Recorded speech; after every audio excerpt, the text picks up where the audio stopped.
Well, hello everybody, and welcome to the CUP Ringside, where you can have the best ringside seat for all things pro wrestling and all things WWE, most things pro wrestling. I am Brooke, your reigning and defending queen of the CUP Ringside here, alone because Lana is not feeling well and Topher is otherwise preoccupied.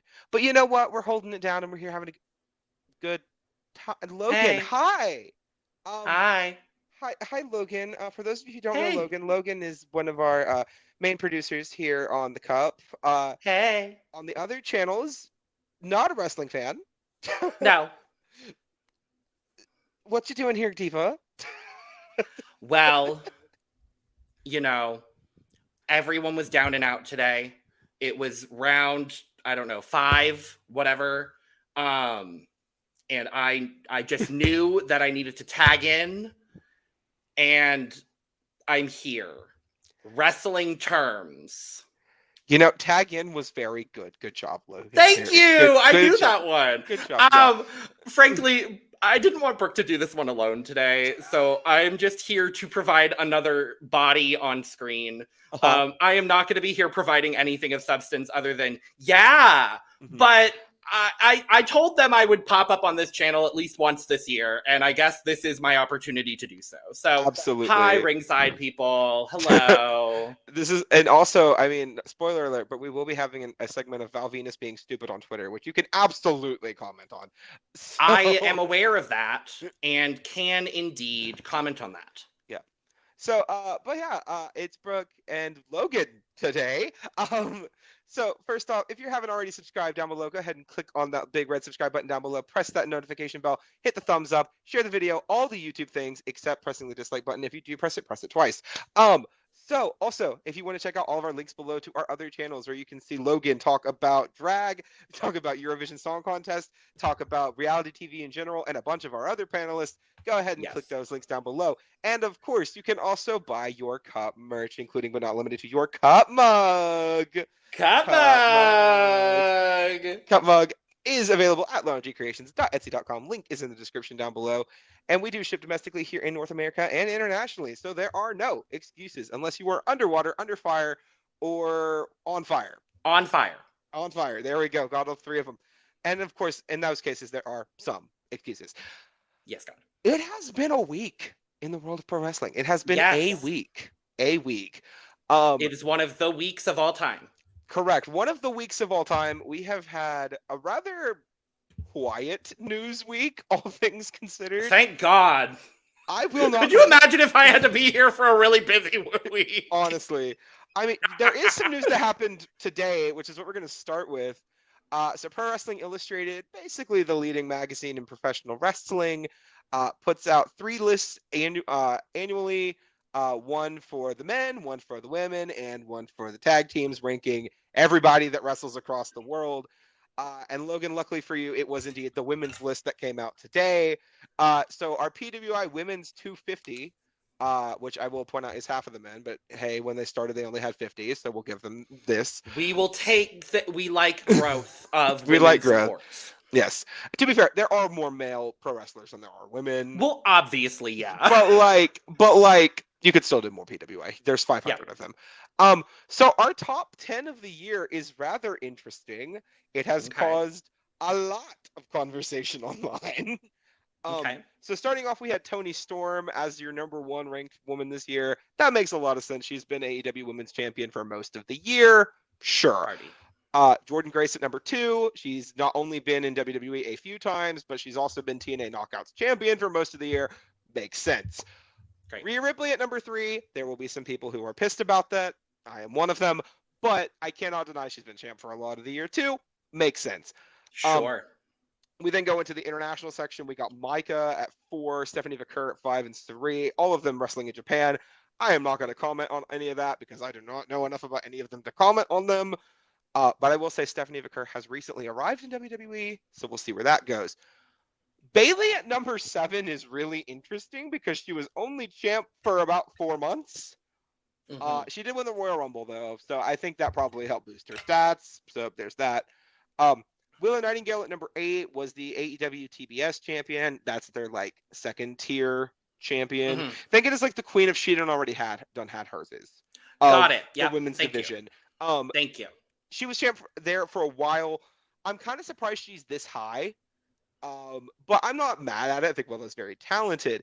Here is where people were starting to get mad. We had Mariah May at number 9. Now, Mariah, as of right now, is the AEW Women's Champion. Okay. They're the top woman in the company, but she only won Mhm. that belt 2 months ago. Okay. And granted, she did have some big wins. She did win the Women's Owen Hart tournament earlier this year. But at number 9 over some other people, a lot of people have been having some issues, especially considering she's over Athena at number 10, who has been the Ring of Honor Women's Champion for almost 2 years. And a lot of people were not happy about where Athena ranked on this list. I am one of them. I think she should have been top 5 for sure. I agree. As you should. You would love Athena. She's black excellence incarnate. You would love Athena. Oh, period. Yes, she should have been. Okay, so do you know what a stunner is? Are you familiar with Steve Austin? Yes. Okay, you know his thing where he like drops them on their shoulder? Yes. Okay. Now, her finish, she jumps from the top rope, does a spin in midair, and pulls them into a stunner as she it's vicious. It's beautiful. Oh, I love that. That sounds wonderful. Yeah, she should have been higher. Yeah, Google the Eclipse. You'll love it. Okay, Beside the point. The big thing that a lot of people were upset about Roxanne Perez was at number 11. She has been NXT Women's Champ for 6 months now. And in that time period, she has really reinvigorated that championship belt. There was a top 10 spot sitting right there. I am stunned she is not in the top 10 this year. Note the header. But also, Liv Morgan at number 12. Crazy takes from PWI this year. Been higher. I know that. I know her name. Yeah, and the fact that you know her name tells me a lot. Yeah. Some other names that were really surprising: Bianca Belair, after being literally 1, 2, 3 over the past 3 years, was number 37 this year. Disgraceful. Now, unacceptable. And disgusting. I didn't expect her to be above 20 this year, but I thought she'd at least be in like the 20s. I'm disappointed. She is my favorite because I was told she should be my favorite, and I do like her. I do follow her on Instagram, as you should. Yes. Surprised about that. Becky Lynch being higher than Bianca Belair was also very interesting, considering Becky was only champ for a month and has done literally nothing else this year. Becky was at number 17, in case anybody was curious. So on the whole, an interesting year for the PWI Women's 250. I hope that the women who are ranked high, especially Toni Storm, I think she absolutely deserves it. But I just hope that the women who were not ranked in that higher area do not feel discouraged by this. This is the opinion of a very select group of people that work a magazine. So like, note that the fan base still loves you, even if you were in like the mid 100s. We love all of you. And let's be honest, from the limited knowledge I have of wrestling, that list was probably made by predominantly men, and more specifically, predominantly white men. Are we expecting white men to have a good opinion on anything? No. Well, I will say this about PWI. PWI has been one of those magazines that has become more and more controversial as the years go on. It's ran by Dave Meltzer, and if you know anything about Dave Meltzer, you know he is like historically a very controversial wrestling figure. There is a running joke that he only gives he's famous for his star ratings of matches, and he typically gives higher star ratings to AEW than he does WWE. And that's just his personal preference. He's entitled to his opinion. But a lot of people treat the women's 250 and the men's 500 and the tag team 100 as these like gospel lists of things. And I'm like, okay, let them breathe, let them do their thing. But also, I'm still stunned that Jordan Grace was not number 1 this year. She had a fantastic year. Became only the second woman TNA Knockouts champion to appear in the Royal Rumble in WWE while signed to TNA. Has made multiple appearances in WWE, promoting that brand, has been champion for ages. Dear God, she has been champ for a long time. So I'm just shocked. But I mean, at the end of the day, they value AEW more, I guess. So it makes sense, I suppose. Sure. So yeah, women's 250 on the whole, okay year, not the best year we've ever had, not the worst either, not even close. So we then move on to the SmackDown recap. And if you have not been here since we have revamped a little bit, we don't really do the blow by blow of SmackDown anymore. We kind of just give you the greatest hits. So first off, LA Knight defeated Carmelo Hayes to retain the United States Championship in a fantastic match. I would love to talk more about. Um, all I'm gonna say is the ending was great. Uh, you had this really sick counter. He goes for a back suplex. On Carmelo lands on his feet. LA Knight grabs him right into the BFT. Great stuff. Retained for LA Knight. Uh, Pretty sure we're going to be getting that LA Knight Carmelo Hayes Andrade triple threat for the US title in the near future. That match is going to be fantastic. Party. We then had a women's tag team title match for the first time in a bit. We had Bianca Belair and Jade Cargill defending those belts against Lash Legend and Jakara Jackson. Importantly, this is the first time that the tag belts have been defended exclusively between two teams of just black female wrestlers, which is awesome. However, they only gave them 2 minutes, and it really pissed me off. Are we Especially considering, surprised? no, especially considering this was Lash and Jakara's debut on the main roster. They have been at NXT for a minute, and their entrance got interrupted by men, and they had a little segment with the men as they were coming to the ring. I wish I was kidding. Bianca and Jade retain. Cool. They should. I don't think Jakara and Lash have been built up enough to be able to win the belts off Bianca and Jade, especially considering it's Bianca and Jade. But I'm not mad. I'm just disappointed. So we then get Naomi taking on Nia Jax. Really good match. Naomi pinning the women's champion. That's insane. So congrats to Naomi. She'll probably get a title match out of that in the near future. Really happy for her. We think it's Solo Sikoa fighting Jimmy Uso. It is more bloodline-ish. I don't particularly care for it. Solo Sikoa wins with Roman and Jimmy getting beat up by the bloodline afterwards. Dear God, let it end. So that was SmackDown in about 2 minutes. That's about how long you should dedicate to watching SmackDown this week, to be honest. And that 2 minutes should be on the women's tag title match. I don't care. So give the women more time, WWE. That is all I have to say about that. So, other quick little updates for you guys this week. The Motor City Machine Guns are going to be debuting on SmackDown this Friday at time of filming. I am really excited about that. I have been following them for literal decades at this point. They're going to be a nice little boost into that tag division. It's going to be super cool. So I'm really excited about that. We are getting some nice stuff with the women on Raw feuding with the women on SmackDown. That's really cool right now. Happy to see that. Heading into Crown Jewel, even though I think this gimmick that they're doing at Crown Jewel is dumb, whatever. Really going to be excited for that. So, again, slow news week. Didn't have a ton to talk about. So it's time to go into Raw. We're going to do the same thing we just did for SmackDown. Just rapid fire, get some of the stuff out of the way. So, we had a segment, whatever. We then had Jade Cargill and Bianca Belair defending the women's tag titles, this time against Io Sky and Kairi Sane of Damage Control. Jade and Bianca retain, thanks to a little bit of assistance from Lash and Jakara. I'm here for that. Keep them in the mix. They need to be in the mix. I think you're adding depth to the women's tag division finally. That's great. Especially considering Lash Legend is one of the strongest people I've ever seen. There's a guy, Logan, named Otis. Okay. Who's like 350, maybe a little bit heavier, right? Oh, okay. She literally picked him up, held him upside down, and then body slammed him. It was very impressive. I love that. She's also super tall.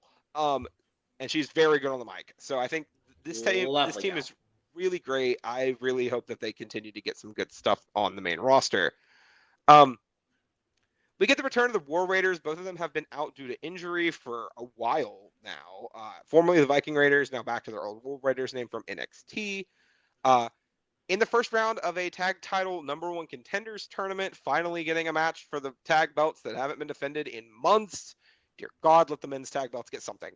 But of course, the War Raiders knock off Tozawa. God, I can normally say his name with no problem. Tozawa and Otis with minimal trouble. Pretty quick thing. Raiders are doing their thing. Love to see it. We get a segment between Cody Rhodes and Gunther before their match at Crown Jewel.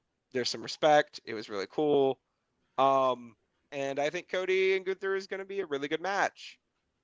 We then get Kofi Kingston versus Braun Breaker. Braun Breaker beats the crap out of Kofi. It was very fun. Braun Breaker needs to be beating the crap out of people. Why is it Kofi Kingston? Then we get R-Truth versus The Miz. After The Miz turned on R-Truth just about 2 weeks ago, R-Truth gets the win in seconds with a roll-up. Crazy stuff here. Love seeing R-Truth get a win clean. And then everybody, the Final Testament comes down. They all beat the crap out of R-Truth. Is The Miz now in the Final Testament? I don't know. I hope not, but we'll see. So we then get Rhea Ripley and Tiffany Stratton versus Liv Morgan and Raquel Rodriguez. Loved that. It was our main event of the week. It did end up going to a no contest because of Nia Jax interference. I don't care for the Nia Jax Liv Morgan feud as much as I love Liv Morgan. It is well documented on the channel. She is my girl. Not the most intensely entertaining feud for me, but it is going to be cool to see those two fight at Crown Jewel. So I'm excited for that, but I wish they would be setting it up better that protected the ladies instead of making Liv look worse. So yeah, that was Raw. It was pre-taped, actually. WWE is going on a European tour, and they wanted to give their people a little bit of time to travel. Makes sense. Yeah, so yeah, that was our lovely edition of Raw. On the whole, I think Raw and SmackDown were both kind of mid this week, unfortunately. But it happens. You can't have a good week every week. I agree. Mm-hmm. So now, it is time for the segment Logan's been waiting for, and the segment I'm waiting for every week. And it's also our concluding segment of the week. We have a banner for it, Logan. It is my favorite segment, Val Venus being stupid on Twitter. Woo! Yay! So, Logan, do you know who Val Venus is? No. Correct answer. Yep. Val Venus was a wrestler for WWE in the 90s and early 2000s. He is Okay. I believe, a 2-time Intercontinental Champion, and that's Good about for it. him. He was not very relevant. Okay. We have had a variety of dumb statements come out of Val Venus's mouth in the past few months, and to the point where we are now making it a recurring segment on this podcast. I am a big fan of that. So, Val Venus being stupid on Twitter, in a direct quote from October 11th, 2024 at 8:57 p.m. The following tweet was made by Val Venus on Twitter. So let me get this straight. Liv Morgan can speak out in favor and even raise money for the slaughtering innocent babies in the wombs of women. But if I speak out against the slaughtering of innocent babies in the womb of women, I'm the bad guy, air quotes. Did I get that right? IWC Diddy freak off fans. End quote. First off, Logan, just so you're aware, IWC is Internet Wrestling Community. Let's get that established. Yeah. Now, normally, I'm just going to go ahead and say this. Most of the time, this is tweets about Val Venus comparing himself to wrestlers who were significantly better than him. And typically, that is the segment. It's normally quite lighthearted. And we just make fun of Val Venus for being an egotistical dumbass. However, he is also known for being a QAnon, red-pilled, whatever. That tracks. Yeah, and we haven't really went into that on the pod before. However, I do feel like it is very important to note as something that we have done on our other channels. This is a queer podcast run by queer people. Allies. And allies. And a few allies thrown in there for good measure. I'm not discounting Lana. Or Wes when he shows up. Or Wes. Or Topher. Or Topher. And I'm not this is really the straight channel plus Brooke. Everything else is queer. And Lewis. And Lewis. Yes. I don't know about Donovan, but and Lewis. And Lewis.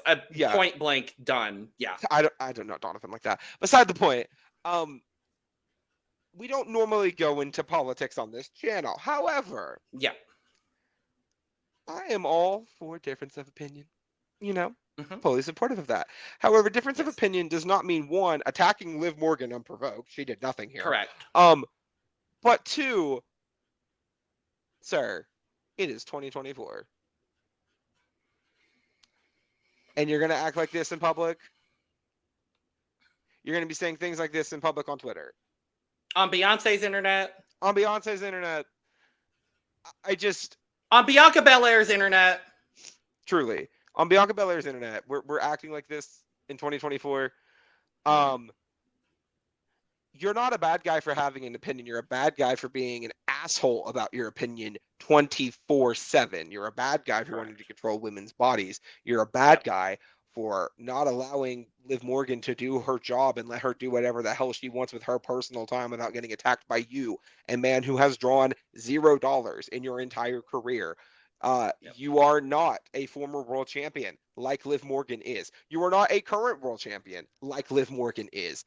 In your entire career, you've won 2 belts. Both of those belts were entirely meaningless because neither of your reigns were above 50 days.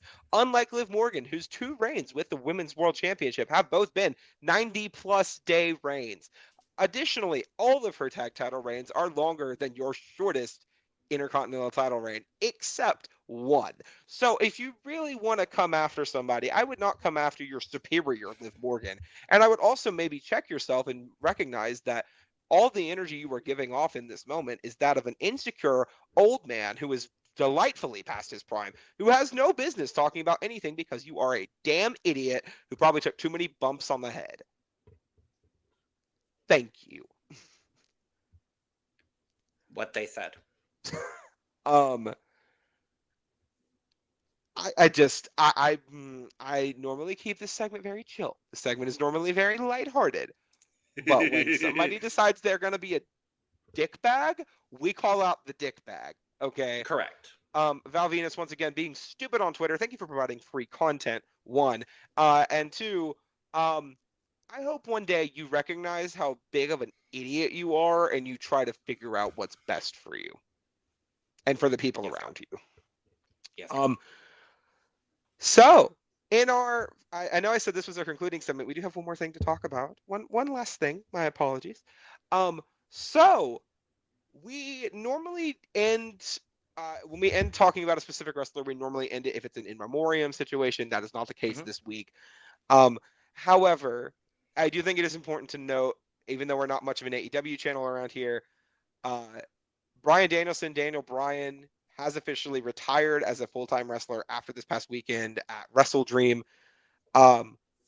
Gave WWE fans some of our most iconic, most joy-filled moments as wrestling fans I have ever been a part of. When he came back out of retirement a few years ago, it was insane. Went on another incredible run as world champ. And now he's just retiring to spend some time with his kids.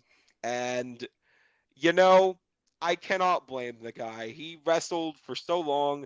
His neck is probably all kinds of tore up. But, go be with your Bella twin and your babies. I'm delightfully thrilled for you. And I just want to say thank you as a fan. And I hope that you take this time and have the best experience you can possibly have, because you gave us some of our best experiences as fans. So thank you. He's married to Bree. Yay! He's married to Bree. He's not Artem. You. Yes. Yes. Yes. Got it. Yeah. Good for you, sir. Yeah, he's the good one. He's the vegan. Yes, good for you. But yeah, so, well, Logan, you did it. You made it through. I did it. Yay. Purple. Purple. Purple. The girls don't know. Beside the point. Goddamn. If you're still here, that means you enjoyed this crazy little episode of Ringside Wrap Up. Daniel Bryan, everybody. Daniel Bryan. Bryan Danielson. Thank you to the magical Lana in the sky. Thank you, magical Lana in the sky. So that makes it sound like Lana's dead. She's very much so alive and just backstage. Correct.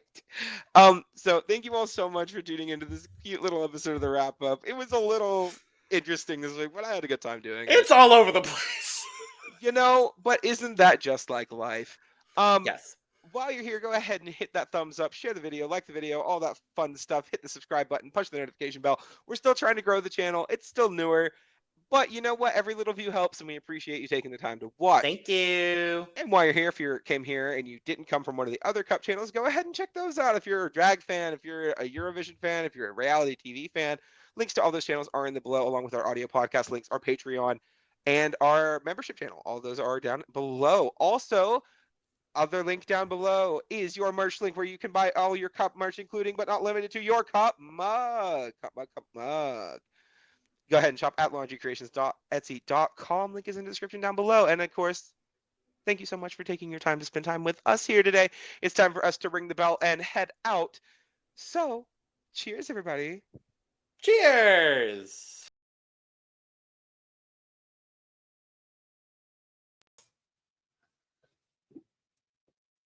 Ding, ding, ding, everyone. Bye. That's Yolanda from behind the scenes, period. Ding, ding, ding. I wanted to do it too. Nobody asked you.